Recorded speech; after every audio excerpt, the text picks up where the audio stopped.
नमस्कार RJD rutting channel को आपको स्वागत।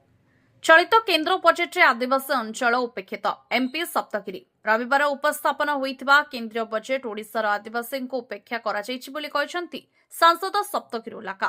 केन्द्रीय बजेट भाषण में ओडिशा कुशयनमूलक उल्लेख करा जायथिबा बेले या आदिवासी वो केबीके जिलागुड़िक पई कोनोसी व्यापक किंबा समन्वित दृष्टिकोण नाही, जहाँ जातीय विकास योजन सीमार रही बोली प्रतिक्रिया रखिछन्ति सांसद उल्लाका।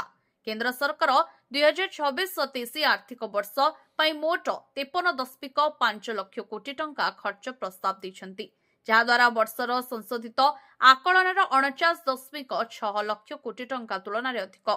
आर्थिक नियंट जीडीपी 4.3% आकलन करा जायछि, जहाँ गत वर्ष 4.4% तुलन में सामान्य कम। बजेट में ओडिशार उपस्थित प्रायतः प्रतीकात्मक सीमार सीमित रही बोली से विवृत्ति में सूचना देइछन्ति एमपी उल्लाका।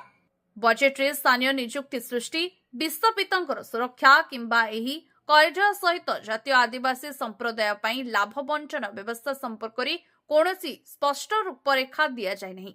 सेबळी प्रस्तावित विरल पृथ्वी कॉरिडोर पई खनिज समृद्ध राज्य मानक मध्यरे ओडिशा को नामित करा जायतिले मध्य बजेट राज्य मध्यरे मूल्य वृद्धि, परिवेशगत सुरक्षा एवं संप्रदाय आधारित सहमति संपर्क में नीरव रही।